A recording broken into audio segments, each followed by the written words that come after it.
Bonjour à tous, on est ravis de vous retrouver pour un ciné-club spécial Stop Chrono, pratiquer une activité physique quand on a une Mickey. Nous avons la chance, l'honneur, le plaisir d'avoir avec nous ce soir Fredo. Bonjour. Chanteur du groupe Les Ogres de Barbac. Bonjour Fredo. Et le professeur Mathieu Allais, chef de service du gastro-entérologie de l'hôpital Saint-Louis à Paris et médecin de Fredo. Ouais. Voilà. Alors, d'abord, un petit point technique. Si vous voyez bien sur votre droite, vous avez un bouton chat. Donc, vous pouvez envoyer vos petits messages, vos petits coucous. Ah, ça y est, il y en a qui ont commencé. Si vous voulez nous envoyer votre région, comme ça, on sait qui est là, qui est avec nous. Ça nous fait super plaisir. Donc, n'hésitez pas à envoyer des petits messages. Vous avez aussi un onglet questions juste à côté. Et donc là, l'idée, c'est de poser toutes les questions en lien avec le sujet, bien évidemment. Et vous pouvez aussi voter pour les questions qui vous intéressent le plus. Comme ça, elles remontent et on n'y coupera pas. Voilà. Alors, vous le savez, aujourd'hui, c'est la journée mondiale des Mickey. On est le 19 mai. C'était vraiment le big day pour les Mickey. Alors, avant de rentrer dans le vif du sujet, je voudrais d'abord remercier toutes les personnes qui se sont mobilisées aujourd'hui.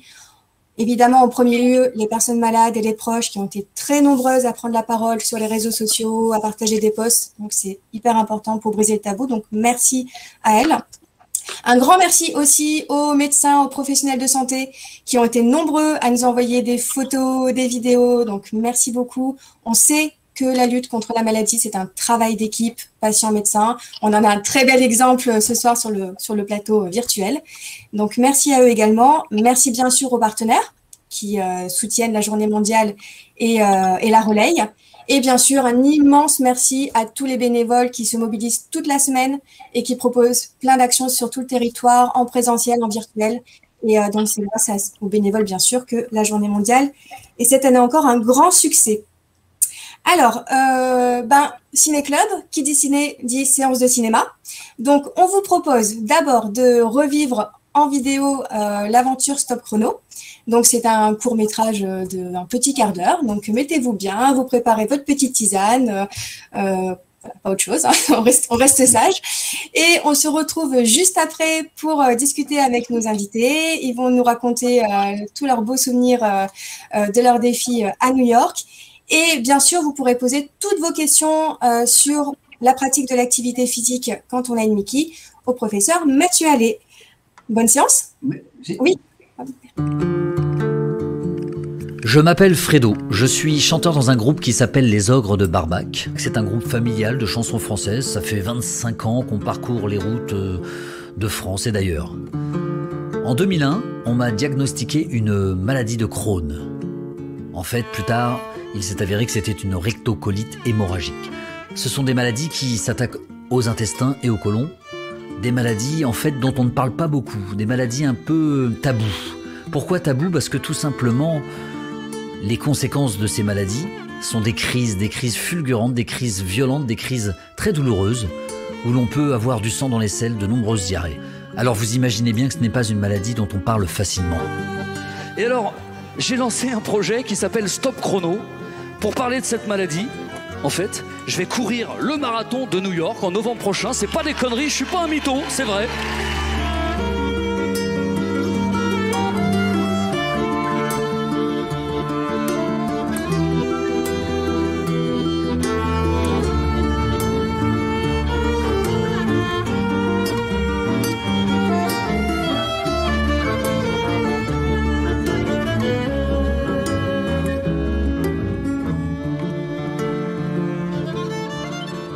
Ça va être d'accompagner toute l'équipe qui va participer à cette course, de les coacher. Donc il va falloir composer avec les tournées, la sortie de l'album, tout ça, ça va créer de la fatigue. Donc forcément, il va falloir qu'on adapte un petit peu l'entraînement. C'est vrai qu'on n'a pas une vie très saine lorsque l'on part en concert. Donc moi, à la maison, j'ai toujours couru, j'ai toujours essayé de manger évidemment un peu plus sainement et en tout cas de m'entretenir. Mais toujours est-il qu'il fallait quand même se préparer. On avait 1 an pour arriver au marathon. Marathon, 42 km, je le rappelle. Quand on a un peu discuté, je me suis rendu compte qu'il y avait quelque chose au-delà de la levée de fonds, au-delà de l'intérêt pour financer la recherche. qui était ton désir de t'adresser aux autres patients, de faire quelque chose pour les autres. C'est un partage d'expérience qui est nécessaire à mon avis pour pouvoir mieux affronter la maladie, les difficultés et regarder aussi ce que vivent les autres plus ou moins bien. L'information sur les traitements, sur la maladie, sur comment fonctionne le tube digestif, c'est vraiment important de dire ce qu'on ressent, ce qu'on vit et le répéter, puisque je crois qu'il faut le répéter. Ça permet vraiment aussi de créer un dialogue, une communication. Je trouve qu'aujourd'hui, dans la société aussi, on est toujours tellement mal à l'aise avec ça, avec la maladie, que si on pouvait en parler de façon plus facile, plus simple, avec les gens, peut-être que et les gens qui ne sont pas malades seraient moins gênés, et les gens qui sont malades se sentiraient moins stigmatisés. Sur ce projet, je voulais vraiment aussi faire du bruit autour de la maladie.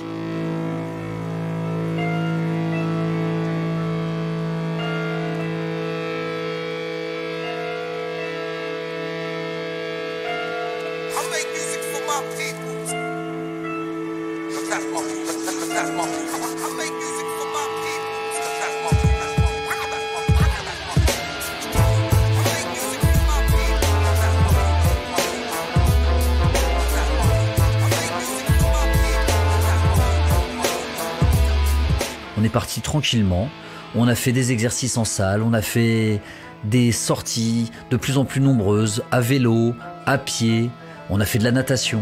Je crois que c'était au mois de mai, mois de juin l'année dernière, on a commencé vraiment la préparation. Donc on a travaillé tout l'hiver en salle, on a fait beaucoup de renforcement musculaire sur les jambes, sur les bras. On a travaillé le cardio aussi. Moi j'étais super fier, quoi. Je me suis dit, si je peux aider mon pote à faire sa préparation physique, c'est cool, quoi. Donc, comme tu es souvent là pour tout le monde. C'est mon deuxième marathon. J'en ai fait un il y a 22 ans.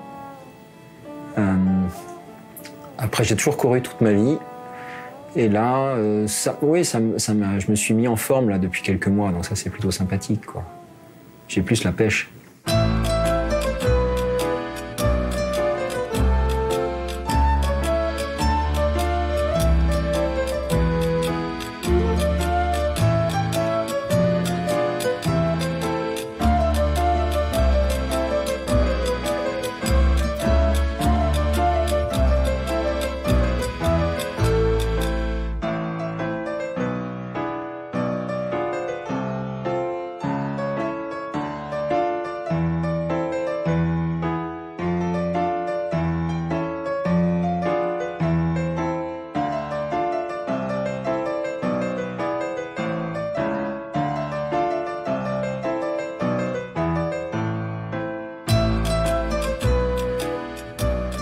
Ce qui est marrant dans ce genre de projet, comme les projets dans la vie, c'est que c'était un truc nouveau, un format inventé. On soigne beaucoup de gens, on a tout le retour, mais on ne vit pas la maladie dans notre peau. Et donc, pour nous, c'est important de trouver les mots. Et les patients, les gens comme toi, finalement, nous aident à avoir un autre discours, à sortir du discours habituel aussi. Et révéler cette maladie, c'est aussi rendre service, en fait, aux autres. Parce que, comme tu dis, c'est aussi comme ça qu'on en parle le mieux. Et dès qu'on parle de la maladie dans son entourage, souvent, on voit bien que les langues se délient, en fait. Et qu'une espèce de maladie un peu tue, un peu tabou, on arrive à dire des choses. Mais je me rendais pas compte que c'était aussi important, cette maladie, quoi. Que ça touchait autant de monde. Moi, je pensais que, voilà, Fredo, quoi, ouais, je suis malade, j'ai la grippe. Voilà, quoi, sans plus, quoi. T'en parlais jamais. Donc, pour moi, c'était pas une maladie très grave, quoi. Au départ, quand j'ai lancé le projet, je savais pas où je mettais les pieds parce que c'est vrai que le docteur Mathieu Allais, je le connaissais en tant que mon docteur. Maintenant, c'est devenu un copain. L'AFA, je les connaissais pas, j'ai trouvé des gens formidables. En plus, une asso qui fait un boulot qui pour moi est essentiel. Demain, c'est sûr que je vais courir pour la raison première, c'est terminer cette première étape d'un projet, quoi. Parce que quand je vais passer le finish, là, je vais me dire, putain, il y a un an, je disais que j'allais faire ce truc-là, et puis là, je le passe. C'est l'arrivée pour le prochain départ.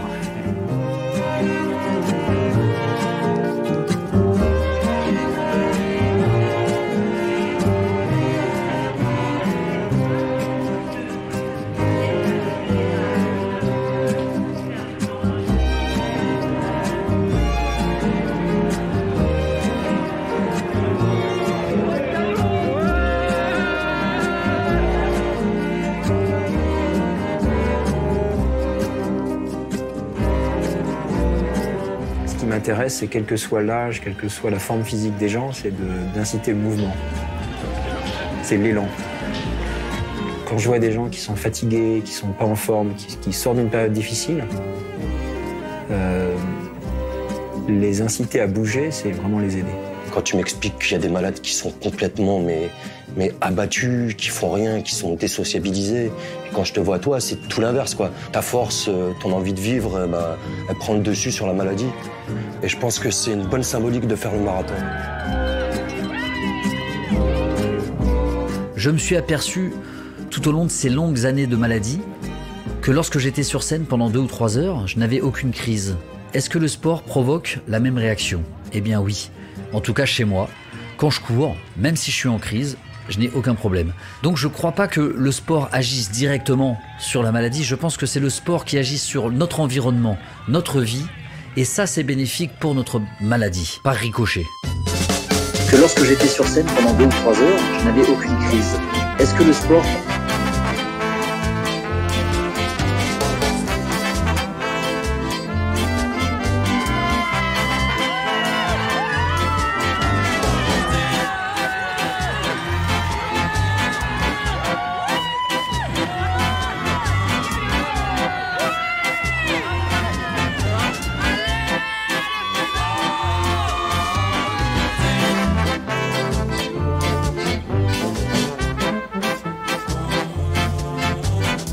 Avant et après un diagnostic, la personne est la même personne. Elle garde les mêmes compétences. Elle est censée avoir les mêmes responsabilités de famille, au travail, etc. Et je trouve que c'est important de réhabiliter la personne malade comme elle l'est, ou comme elle a toujours été. Je considère que le travail de l'AFA, l'association François Aupetit, est un des travaux les plus importants que l'on peut faire pour les malades. Moi, quand je suis rentré la première fois qu'on m'a diagnostiqué la maladie, j'étais désemparé, j'étais un peu seul. Et c'est vrai que sans l'accompagnement familial, sans l'amour familial et sans l'accompagnement professionnel que j'ai eu, qui a été formidable, je ne pense pas que je serais là à en parler aussi facilement. Finalement, les gens oublient très vite qu'on a une maladie et considèrent que l'état de fatigue qu'on a, c'est une fatigue que tout le monde a, ou les difficultés, les douleurs. Et du coup, comme cette maladie ne se voit pas trop, des fois, on a tendance, justement, parce qu'elle ne se voit pas trop, à vouloir être considéré comme une personne qui n'a pas de maladie. Et le malade lui-même peut aussi être dans cette forme d'arrangement, quelque part.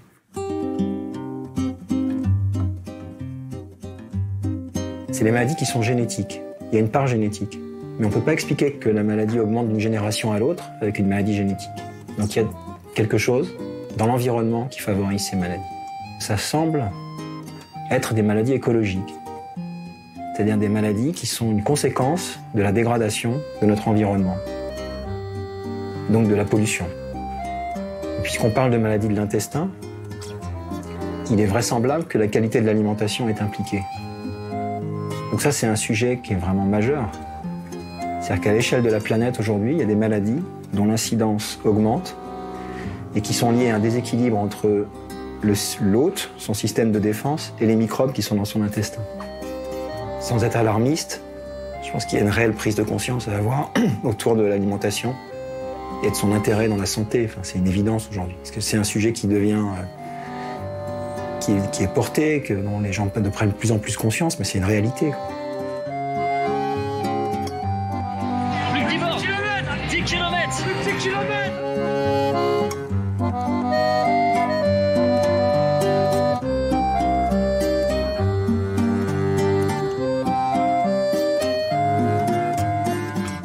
maladie de Crohn a été décrite ici par le docteur Crohn à New York. Et quelque part, faire quelque chose comme ça, c'est justement mettre de la cohésion entre tout ce qu'on fait. Ce que je crois dans la vie, en fait, ce qui est important, c'est d'essayer d'être le même. Ça m'a aidé à comprendre ton état d'esprit parce que des fois, je te comprenais pas, quoi. Je me suis dit, mais il est jamais fatigué, il est toujours en train de courir, un projet après l'autre, il s'arrête jamais. Et je pense que, inconsciemment, la maladie, te pousse à vouloir faire plus, quoi. Parce qu'on a envie d'apprécier chaque moment, quoi. C'est encore mieux quand cette révélation se fait par quelqu'un qui est connu et qui en parle dans tous ses concerts. Moi, je trouve que j'ai trouvé ça incroyable. Et pour nous, qui sommes là dans une mission de reconnaissance de la maladie et des malades dans la société, c'est quand même quelque chose qui nous a effectivement apporté énormément. À New York, il y a Stop Chrono partout, tout le monde connaît. New York aussi nous donne cette hauteur de se dire, bah ouais, quoi, c'est grandiose, c'est magnifique. Mais quel sacrifice pour en arriver là. Stop Chrono, ça pourrait continuer à vivre au-delà de cette marque que tu as lancée. Ça pourrait être cette espèce de mouvement qui conduit à bouger. Et puis, parler de ces maladies invisibles dont certains d'entre nous souffrent et qu'on favorise un peu, qu'on améliore la communication. Il y a aussi cette phrase que l'on répète souvent, chaque malade a sa maladie. C'est pour ça que je ne faisais pas ce projet pour donner un exemple. Si pour moi demain, un adolescent qui vient d'être déclaré sur la maladie de Crohn entend parler du projet et se dit que quelqu'un de 43 ans continue à faire des concerts et a couru le marathon de New York pour parler de la maladie en étant malade, je pense et j'espère que ça peut lui donner un peu d'espoir. Et si en plus il entend parler de l'AFA et qu'après il est bien accompagné, alors là, le projet est totalement réussi. Chaque malade doit s'écouter, évidemment. Mais en tout cas, il y a vraiment des tas de choses possibles. Et ça, je pense que chaque malade doit y croire.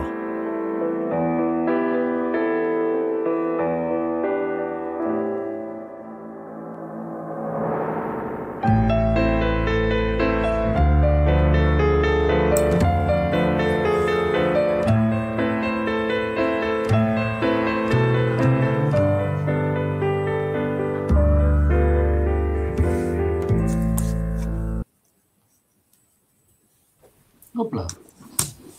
De retour. Alors, est-ce qu'on a Mathieu allé avec nous? Je ne sais pas. C'est bon. Ouais. Ça y est, là ça marche avec l'ordinateur. Bon, c'est incroyable de revoir ce film. C'est vraiment un film qui met la patate. En plus, ça nous a fait voyager, traverser l'Atlantique. Ça nous a fait beaucoup de bien après cette période de confinement.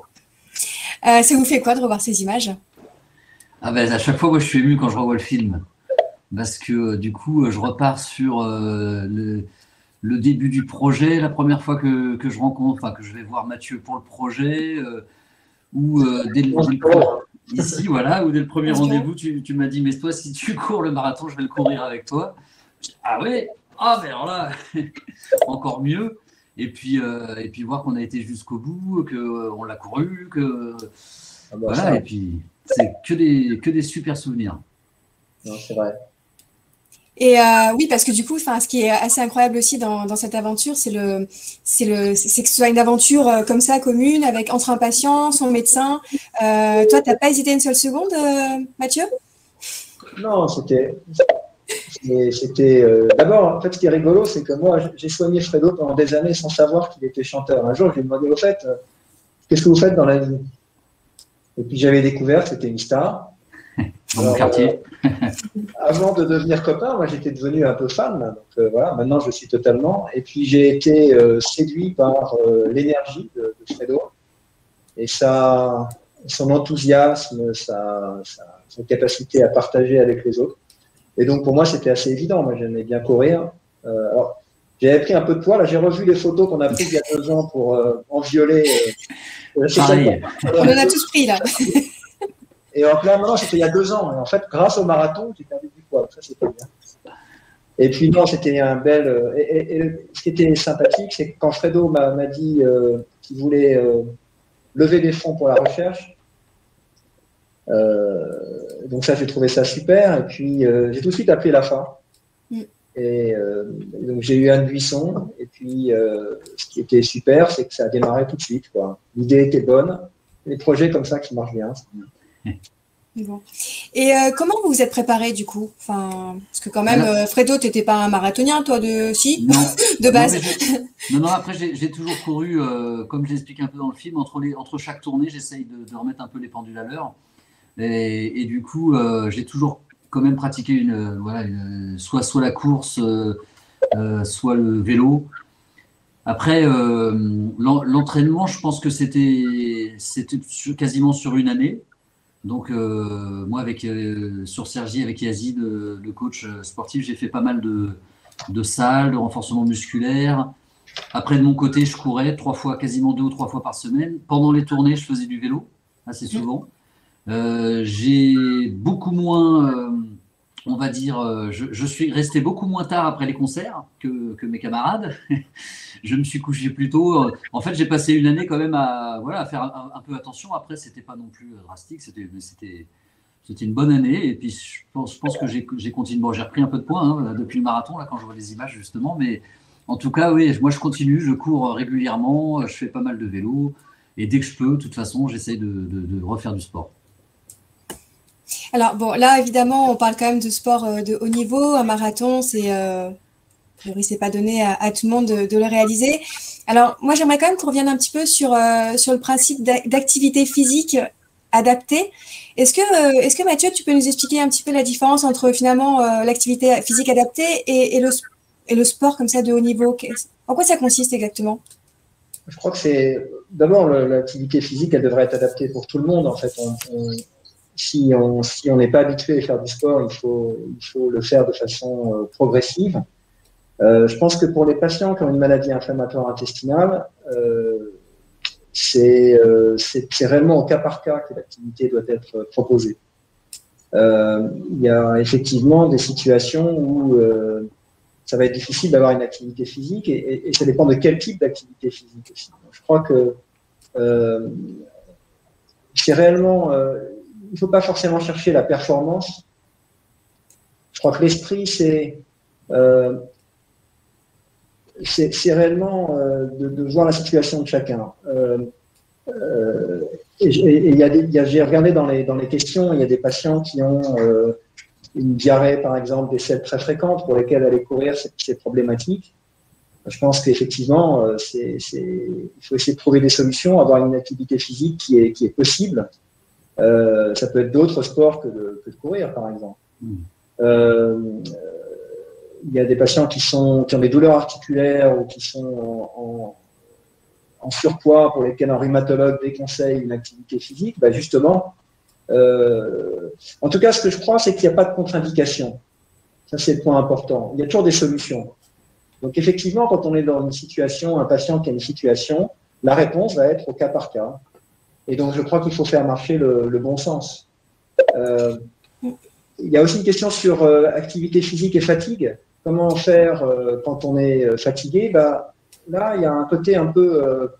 je pense qu'une activité physique progressive va permettre de retrouver de l'énergie et de renverser une tendance néfaste. Voilà. Alors, j'allais te demander justement, quels sont les bienfaits finalement d'activité physique quand on a une Mickey?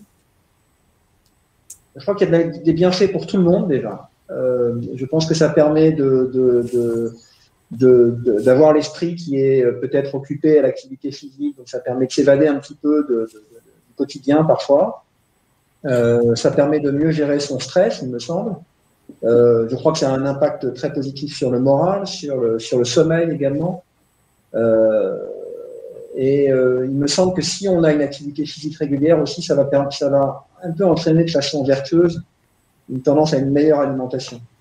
Moi, c'est un peu ce que je voulais dire, c'est ça, c'est-à-dire que moi, je ne parle pas du tout en tant que, enfin, je veux dire, c'est pas comme toi, Mathieu, j'ai pas moi les données techniques ou biologiques ou scientifiques, parce que moi, je parle vraiment en tant que malade et patient, c'est-à-dire que je me suis rendu compte très vite que sur scène, comme j'explique dans le film, sur 2 ou 3 heures de concert, j'ai jamais eu de problème. Alors, je dis pas que ce sera pareil pour tout le monde et qu'il faut tous faire de la scène ou du sport, mais en tout cas, je comparerais ça pendant je sais pas, pendant le confinement, quand on a eu le droit de sortir à 1 heure par jour. Je me dis que pas mal de malades que moi j'avais rencontrés à l'hôpital, j'avais expliqué à Mathieu que le projet, en fait, il venait de là. Moi, je suis hospitalisé 1 ou 2 fois par an, et des fois sur 24 heures, des fois sur juste une après-midi.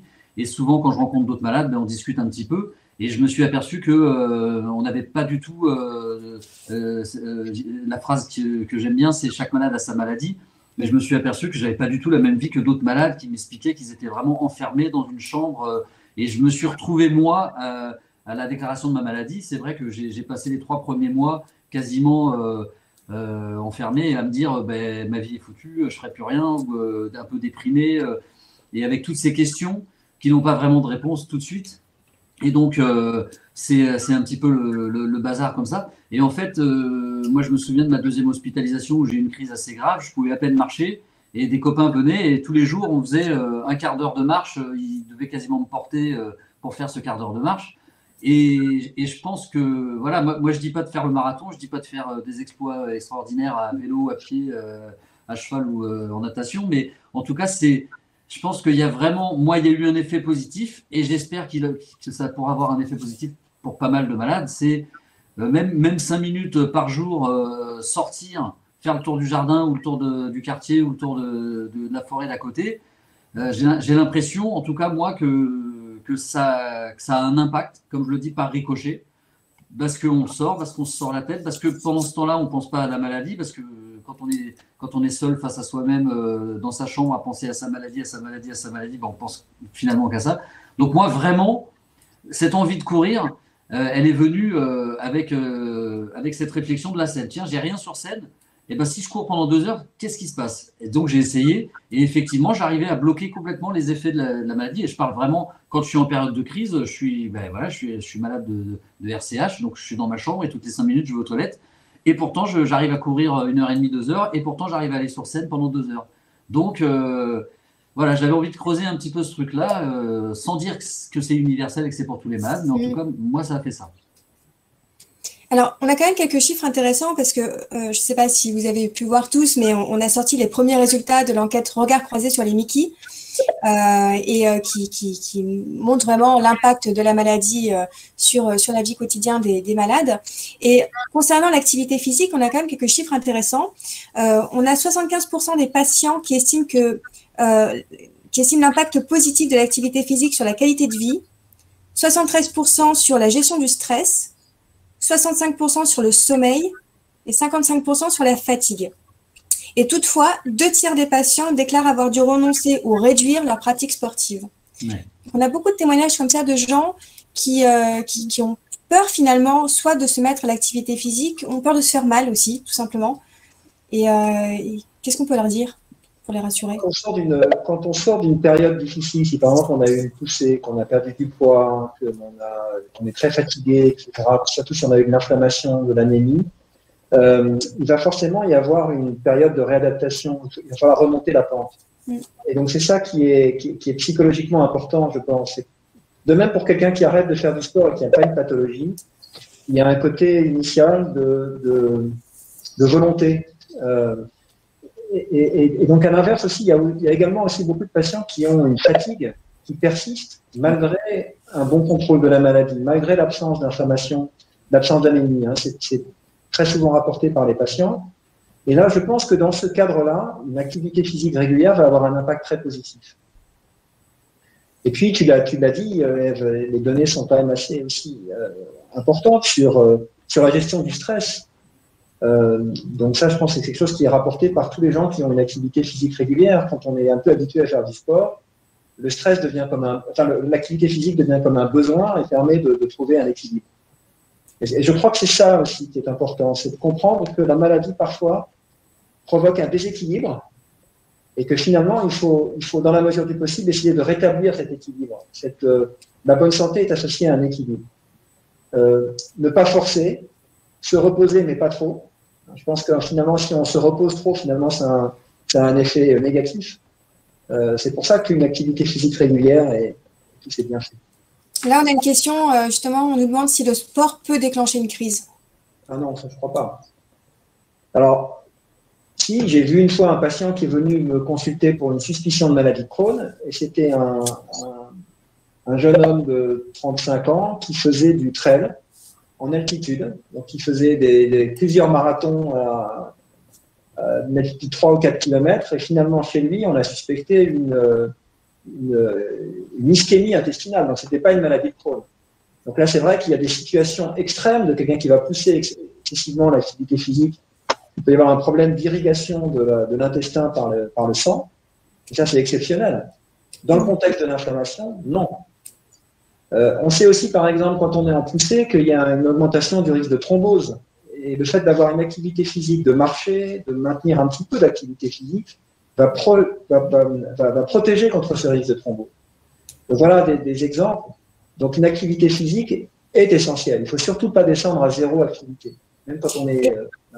Et du coup, est-ce qu'il y a une fréquence, on va dire, minimale pour que justement ça ait un impact sur la santé, enfin, que l'activité? Ou est-ce que juste le fait de bouger simplement, de marcher un petit peu tous les jours Je pense que déjà quelques minutes d'exercice, même simple, c'est se préparer, c'est augmenter progressivement, prendre des conseils. Peut-être il y a des gens qui peuvent entourer, il y a des conseils qui peuvent être donnés sur une reprise progressive de l'activité, mais déjà, une activité régulière de faible intensité permet de progresser et d'améliorer cet équilibre, justement, s'il a été rompu. Et du coup, tu disais qu'il n'y avait pas spécialement de contre-indication. Est-ce qu'il peut y en avoir, par exemple, en lien avec des traitements ou non. Pas spécifiquement? Pour moi, non. Je pense qu'il faut être prudent, il faut éviter de forcer. C'est sûr que si on a perdu du poids, si on est en surpoids, il y a des situations où il faut éviter de forcer. C'est une évidence, c'est du bon sens. Mais surtout, s'entretenir. Si on n'a plus d'activité physique du tout, s'y remettre progressivement. Toi, Fredo, quand tu étais en poussée, tu avais l'habitude de ne pas faire de sport, enfin, tu n'avais pas envie. Ouais. Oui, et je rebondis aussi à la question de Fernando, là. Parce qu'il dit, je suis un peu contrarié, il me semble que que les spécialistes des conseils, justement, on parle vraiment de bon sens, c'est-à-dire qu'effectivement, quand je suis 15 jours, quand je m'étais retrouvé à 52 kilos et que j'étais tout jaune au fond de mon lit, non, j'ai pas fait de sport. Mais dès que j'ai pu et que, encore une fois, voilà, il y a des copains qui venaient m'aider à marcher, après je pouvais marcher tout seul, après je pouvais commencer à courir, après je pouvais… Alors après, moi, j'ai choisi de faire le marathon, mais encore une fois, le tour du jardin, c'est déjà une activité, c'est déjà se bouger un petit peu l'esprit. Je crois qu'on parle, enfin, moi en tout cas, je parle vraiment de ça. Et en plus, moi, mon expérience personnelle, ça m'a aussi beaucoup aidé cette année, par exemple, de préparation. On fait du sport, j'ai fait du sport de plus en plus. Alors moi, du coup, à un moment, je courais quasiment 3 fois par semaine, 10 ou 15 km, je faisais 50 bornes de vélo.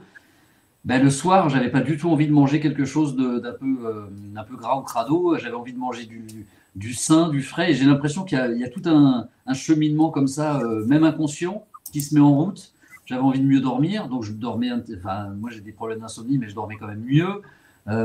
Dû à la fatigue, je mangeais mieux parce que je sais, c'est vraiment, je pourrais même pas l'expliquer. Je pense que c'est mon corps qui me demandait une nourriture beaucoup plus saine. Donc c'est pour ça, je pense qu'on parle vraiment de bon sens. C'est effectivement, on va pas faire un marathon demain matin si on est complètement mal. Et même on peut même juste marcher ou même juste se sortir les yeux. Enfin oui. Ouais, c'est par exemple, si je peux, moi je n'ai pas la maladie, mais je vois beaucoup de gens qui l'ont. Et j'ai pas mal de patients qui me disent que dans les périodes où ils font du sport, ils vont bien, etc. Et effectivement, les mêmes peuvent se retrouver à ne plus faire du sport quelques années après. Ils ont un peu oublié. Ils ont un peu oublié les bienfaits. Et ça, je crois que c'est vrai pour la population entière. Donc l'idée, c'est quand on a un peu une baisse de régime, c'est de pas laisser tomber, de reprendre progressivement une activité physique.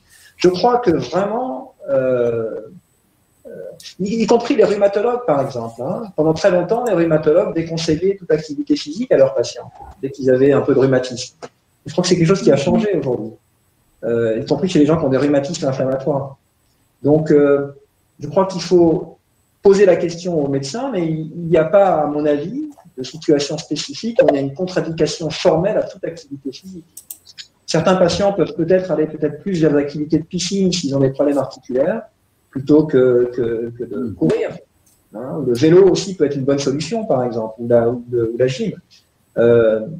Il y a aussi, par exemple, le yoga, dont il a été montré les bénéfices. Hein. Il y a des études qui ont montré, c'était chez des patients, une étude allemande, chez des patients qui avaient une rectocolite hémorragique, qui était en rémission, et ils avaient fait un tirage au sort. La moitié des patients on leur était proposé des séances de yoga, je crois que c'est 8 séances par semaine, et les autres, ils avaient un livre, mais ils n'avaient pas de séance de yoga. Et bien, après quelques semaines, ceux qui avaient les séances de yoga avaient une amélioration de la qualité de vie par rapport à ceux qui n'avaient pas les séances de yoga. Donc ça montre, le yoga c'est un choix, ça dépend après de chacun, mais je crois que c'est ça l'idée, c'est de trouver une activité qui est compatible avec sa situation physique, et que ça a probablement des effets bénéfiques. Et est-ce qu'il est possible de prescrire l'activité physique adaptée? Oui, alors après, je pense que quand on est, nous, gastro-entérologues à Paris, on a des patients qui sont disséminés dans une région très large. Moi, je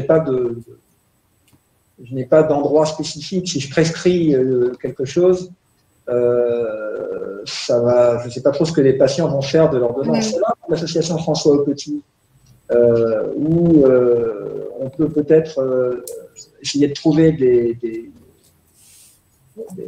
des structures qui pourraient offrir. Mais ça dépend un peu de sur quelle région on est, par exemple. Hein. Je pense qu'il y a si j'étais dans une région où tous les patients que je soignais étaient de la même région, je pense que je pourrais éventuellement mettre ça en place. Mais à mon niveau, là. Alors, je regarde un petit peu les autres questions. On nous repose la question de douleurs des articulations. Mais bon, ça, je pense qu'on y a déjà un petit peu répondu. Gym douce et tout. Ah oui, alors, il y en a qui pratiquent, chacun a un peu ses méthodes. Hein. En effet, je vois le Qigong, je vois le yoga, je vois la gymnastique. Après, chacun trouve un peu ce qui lui convient le mieux. On a perdu Fredo? Oui. On a perdu sa vidéo, mais j'espère qu'il va... Il va revenir. C'est un magicien, Fredo. Il est capable de réapparaître comme ça. C'est un artiste. Ouais. Peut-être qu'on peut du coup parler un petit peu en effet de ce que peut vous proposer l'AFA en tant qu'association. Donc JD, si tu peux nous mettre la slide de nos services.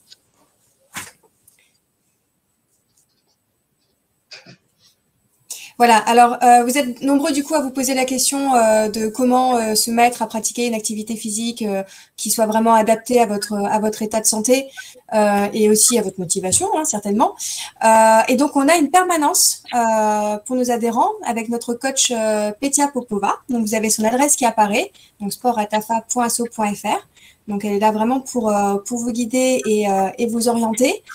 Alors, on a aussi le programme Mickey Coach qui avait été lancé l'année dernière lors du premier confinement avec donc plein de vidéos pour pratiquer le sport à la maison. Donc, vraiment pour s'entretenir. Je ne sais pas si vous avez des escaliers, si vous voulez faire un petit peu de gymnastique douce. Donc, vraiment, n'hésitez pas à consulter ces vidéos. Elles sont très bien faites et faite par des experts bien sympathiques. Bien sûr, il y a la plateforme Mickey Connect que vous devez connaître et avec bien sûr des vidéos aussi pour pratiquer le sport, tout un module d'activité physique qu'on vous recommande chaudement et aussi une fiche pratique sur le sport, mais plus pour l'aspect prévention qui est disponible dans notre médiathèque. Alors, je regarde s'il y a d'autres questions. Fredo, toi qu'on avait perdu, est-ce que tu as quelque chose à ajouter? Tu continues là le sport du coup là? Oui, je continue, ouais. Ouais, je continue toujours. Je fais un peu moins de footing, mais j'en fais quand même pas mal. Et puis je fais énormément de vélo. Pour l'entraînement, je me suis mis pas mal au vélo et j'avoue que c'est le sport qui me plaît le plus pour l'instant. Ok. Écoutez, je regarde un petit peu les questions encore. On nous parle de courbatures. Mathieu, si tu vois la question.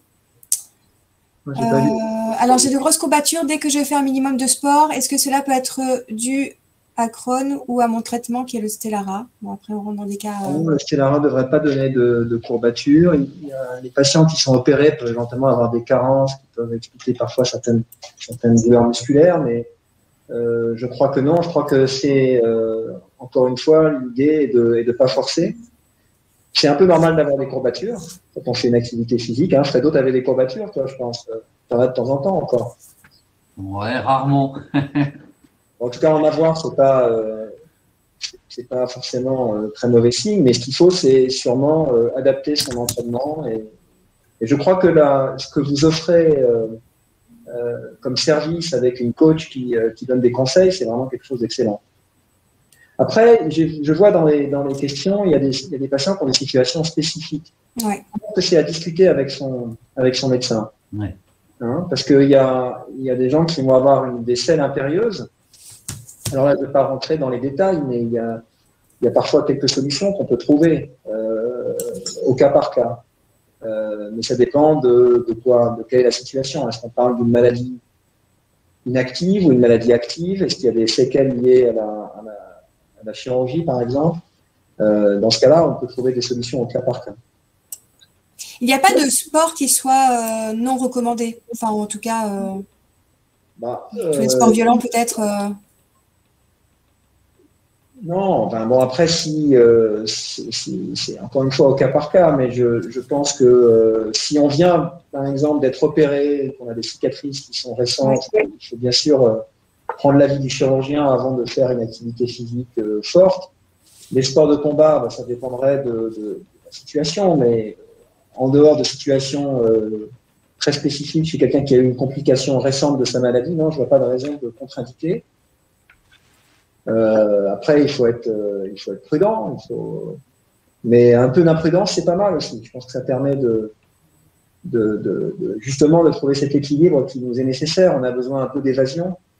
Et il me semble que l'activité physique est essentielle pour ça. Et je crois beaucoup que la maladie est par moments apporte des pièges. Lorsque l'on a fait une poussée, qu'on est en situation difficile, on n'est pas en forme physiquement, et c'est comme si il fallait sortir d'une situation difficile, et ça va se faire de façon progressive. Je crois qu'il faut être coaché, après appliquer des principes simples, et encore une fois du bon sens. On a une question aussi. Mon message principal, c'est qu'il faut. C'est pas acceptable qu'un médecin dise non. Aucun sport, c'est interdit. Je comprends pas. Je pense qu'il y a toujours quelque chose qui est possible. Il y a des solutions pour tout le monde. Moi, je t'ai coupé. Non, je t'en prie. On avait une question qui était est-il possible de mesurer l'impact d'un épisode de fatigue sur la performance en compétition? Est-ce qu'on peut répondre à ça? Non, je ne crois pas qu'on puisse répondre à ça. Je pense qu'effectivement, si on a une poussée récente, si on a une situation, un sportif de haut niveau qui fait une infection, il ne va pas avoir faire les mêmes performances, par exemple. Donc, c'est vrai qu'il peut y avoir un retentissement. Encore une fois, ce qui est important dans les maladies inflammatoires intestinales, c'est d'en avoir un bon contrôle. C'est de vérifier que la maladie est bien contrôlée. Ça va être important pour justement ces aspects-là de l'activité physique. Et est-ce que le sport peut aider à mieux supporter son traitement? Est-ce que ça peut avoir un impact? Je pense que si on est mieux psychologiquement, si on est moins stressé, je pense qu'on adhère plus à la stratégie du traitement. En tout cas, non, on ne peut pas. Bien sûr, les médicaments ont des effets secondaires. Par exemple, un certain nombre d'effets secondaires sont favorisés par le tabagisme, ils sont favorisés par le surpoids. Et donc, il est clair qu'une activité physique peut permettre de diminuer, peut-être d'arrêter de fumer, pour les patients qui ont une maladie de Crohn en particulier, peut permettre de mieux contrôler son poids. Hein. Par exemple, le surpoids, dans les maladies inflammatoires intestinales, est probablement on sait que pour l'obésité a un rôle néfaste sur la maladie, sur l'activité de la maladie, et probablement qu'un surpoids n'est pas favorable. Donc, voilà encore un élément sur lequel Fredo parlait de son alimentation. Il est évident que la qualité de l'alimentation, c'est très important. Et je crois que avoir une activité physique, c'est se mettre dans une position vertueuse qui fait qu'on a une alimentation de meilleure qualité, qu'on contrôle mieux son poids. Et ceci a des effets bénéfiques. Quand on a un surpoids et sous anti-TNF, ça peut favoriser les manifestations cutanées. Il y a un lien. Ok. Une autre question. Est-ce que les hormones sécrétées lors de l'exercice physique permettent de réduire l'inflammation liée à la maladie? Ça n'a jamais été démontré, que les endorphines en particulier, c'est les hormones du plaisir qu'on a lorsqu'on fait un effort physique. Non, on ne peut pas dire cela. On n'a pas montré. Je pense que les effets du sport sont un peu indirects. Dire que le sport va permettre de mieux contrôler l'inflammation, ça, on n'a pas de données pour le dire. Enfin, en tout cas, pas de données à ma connaissance. D'accord. Et on a des données sur le sommeil, sur l'impact que ça peut avoir sur le sommeil? Parce que je disais tout à l'heure que les malades avaient l'air de dire que globalement, ils sentaient que ça avait un effet positif. Oui, je crois. Alors, est-ce que c'est un effet direct ou est-ce que c'est un effet qui est favorisé par meilleure gestion du stress, de son énergie? Moi, je crois. Je crois que globalement, encore une fois, la bonne santé, c'est un état d'équilibre et que se mettre dans une situation favorable sur le plan d'une activité physique régulière, d'une alimentation de bonne qualité, un sommeil si possible de bonne qualité, en tout cas une gestion de son sommeil, une gestion du repos. Mais je crois que c'est très important de ne pas s'interdire de choses. C'est important de faire la fête, par exemple. Fredo est un spécialiste de la fête. Quand il est sur scène, moi je trouve que son message est vraiment intéressant. Le fait d'être sur scène, d'oublier. Je connais aussi un autre patient je ne crois pas qu'il soit présent, mais qui est batteur, et qui me disait que lorsqu'il est sur scène, exactement comme Fredo, il avait une maladie sévère, et que sur scène, quand il était à la batterie, il était plus gêné par la maladie. C'est comme une fenêtre et je trouve ce témoignage assez intéressant. Très bien. Bon, après, en termes de questions, on n'est plus sur du cas particulier. Donc, ce que je propose, c'est que… Alors, attendez. Peut-on imaginer à l'avenir d'autres événements stop chrono sur l'ensemble du territoire afin de sensibiliser… Ah, alors ça, c'est pour toi, Fredo. Oui. Du coup, quand on est rentré du marathon de New York, on s'est dit tout de suite, voilà, il y a Stop Chrono maintenant qui existe, il y a quand même pas mal de gens qui ont suivi un petit peu toute l'aventure. Et puis, moi, ça… voilà, on en a parlé tout de suite et on s'est dit qu'on pouvait relancer quelque chose. Alors, j'en ai parlé à Sergi, donc il se prépare quelque chose. Je ne peux pas encore dire exactement quoi, mais a priori, la traversée de la Manche. A priori, ça risque d'être très, très, très, très, très, très, très intéressant. Et je pense qu'on dévoilera le projet en octobre prochain, en octobre 2021, là. Donc, on devait déjà le faire il y a 1 an et demi, mais avec la pandémie, on a tout décalé. Mais donc, on annoncera, je pense, le nouveau projet Stop Chrono en octobre 2021. Et la bonne nouvelle, c'est que, contrairement au marathon de New York, on était 3 à courir. La bonne nouvelle, c'est que là, il y aura beaucoup plus de monde qui pourra courir et moins longtemps et avec chacun son niveau. Mais on pourra être tous ensemble pour courir. Voilà. J'en ai pas plus. Ouais. C'est vrai que nous, les défis sportifs, ça fait vraiment partie de l'ADN de la FA. Toute l'année, il y a des défis sportifs qui s'organisent. Alors, c'est pas du stop chrono, mais plutôt du Montron. C'est Montron ce que nous avons dans le ventre. Donc, des défis sportifs qui permettent aussi de collecter des fonds pour nos actions. Je peux en citer quelques-uns, comme la Féminine de Pau, qui va avoir lieu très prochainement. Il y a aussi Tous Ensemble à la Vouise. Enfin, plein de rendez-vous comme ça qui sont très importants en termes de sensibilisation, aussi de collecte de fonds et qui rassemble beaucoup de monde. Donc ça, n'hésitez pas à regarder notre site internet pour voir tout ce qui se passe partout en France et pourquoi pas aussi organiser vous-même des actions si vous en avez envie. Écoutez, il est bientôt 19h en fait. Donc, ah oui, ça passe vite. Il y a un coucou de Yazid. Il y a un coucou de Yazid. Ah oui. Salut. Coucou Yazid. Le 3e larron. Je pense donc on a dire un petit mot. On a été soutenu pendant le marathon. Vous avez vu, il y avait Eve qui était dans le public, il y avait Anne. On avait aussi des membres de nos familles, notamment la famille de Fredo qui était très important. Et un merci particulier à nos amis caméramans, parce qu'en fait, eux, ils ont couru 2 fois par an, ils tournaient autour avec les caméras. Et pour la petite histoire, on a quand même eu une petite anecdote, c'est qu'il y a Mathieu, un des caméramans, il nous suivait sur l'arrivée, et il a quand même passé l'arrivée du marathon avec nous. Il a eu sa médaille, alors qu'il n'était même pas inscrit. Alors ça, je peux dire que c'est quand même c'est extraordinaire, parce qu'il y a des gens qui s'inscrivent des fois 4-5 années de suite, parce que normalement, on est tiré au sort pour courir le marathon de New York. Nous, on a eu une aide, parce qu'en fait, on faisait un projet par rapport à l'AFA. Et donc, Mathieu, lui, il a quand même réussi à passer l'arrivée, avoir sa médaille avec sa caméra. D'ailleurs, il a couru quasiment 20 bornes, donc je pense qu'il l'a mérité. Et voilà, c'était assez marrant. C'est avec la caméra. Hugo aussi, qui était avec Mathieu. Oui, mais Hugo, il n'a pas eu sa médaille. Mathieu, il l'a eu. Donc, c'est l'équipe de Quack qui a réalisé ce très beau film que vous avez vu tout à l'heure. Alors, écoutez, moi, un dernier petit mot avant de rendre l'antenne. Si vous avez peut-être vu, en fait, on a lancé une grande tombola aujourd'hui. Donc voilà, vous avez un petit onglet qui apparaît, c'est magique.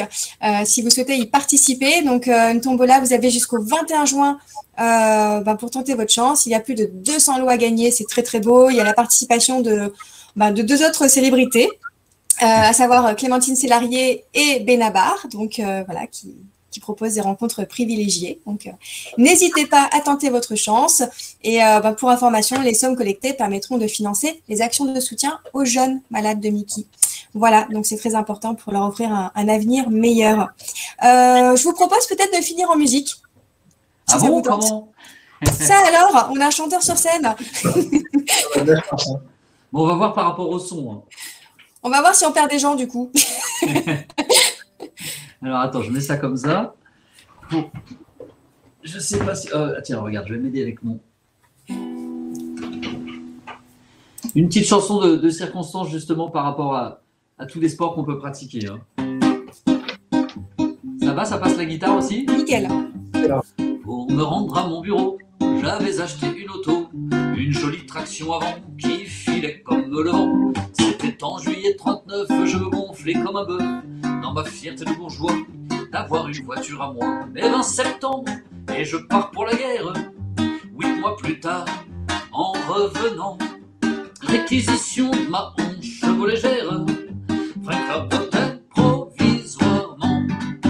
Pour me rendre à mon bureau, alors j'achète une moto, un joli vélo moteur, faisant du 40 à l'heure, à cheval sur mon teuf-teuf, je me gonflais comme un bœuf dans ma fierté de bourgeois d'avoir une moto à moi. Elle ne consommait presque pas d'essence, mais presque pas, c'est encore trop. Voilà qu'on me retire ma licence, j'ai dû revendre ma moto. Pour me rendre à mon bureau, alors j'achète un vélo, un très joli tout nickelé, avec une chaîne et 2 clés. Monté sur des pneus tout neufs, je me gonflais comme un bœuf dans ma fierté de bourgeois d'avoir un vélo à moi. J'en ai eu coup sur coup, une douzaine, on me les volait périodiquement. Comme chacun d'eux valait le prix d'une Citroën, je fus ruiné très rapidement. Pour me rendre à mon bureau, alors j'ai pris le métro. Ça ne coûte pas très cher, mais il y fait chaud l'hiver. Almayena et Marbeuf, je gonflais comme un bœuf dans ma fierté de bourgeois de rentrer si vite chez moi. Hélas, alors attends, après c'est quoi? Hélas, par économie de lumière, on a fermé bien des stations. Et puis ce fut la ligne tout entière qu'on supprima sans rémission. Pour me rendre à mon bureau, j'ai mis de bons godillots et j'ai fait 4 fois par jour le trajet à pied aller-retour. Les Tuileries, le Pont-Neuf, je me gonflais comme un bœuf, fier de souffrir de mes corps pour un si joli décor. Hélas, bientôt, je n'aurai plus de godasses, le cordonnier ne se mêle plus. Mais en homme prudent et perspicace, pour l'avenir j'ai tout prévu. Je vais apprendre demain à me tenir sur les mains. Je n'irai pas très vite bien sûr, mais je n'userai plus de chaussures. Je verrai le monde de bas en haut, c'est peut-être plus rigolo. Je n'y perdrai rien par surcroît. Il est pas drôle à l'endroit.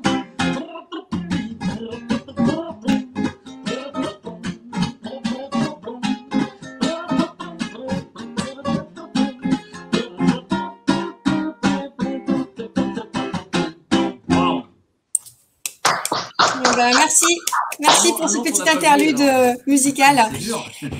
N'oubliez pas que, avant qu'on l'antenne, n'oubliez pas qu'il reste encore des actions d'ici la fin de la semaine de la Journée mondiale. Encore pas mal de rendez-vous. Donc, vous allez sur le site internet de l'AFA, sur la page Journée mondiale, et vous voyez le programme encore ouvert. Voilà. Merci à tous. Bonne soirée. À bientôt. À bientôt.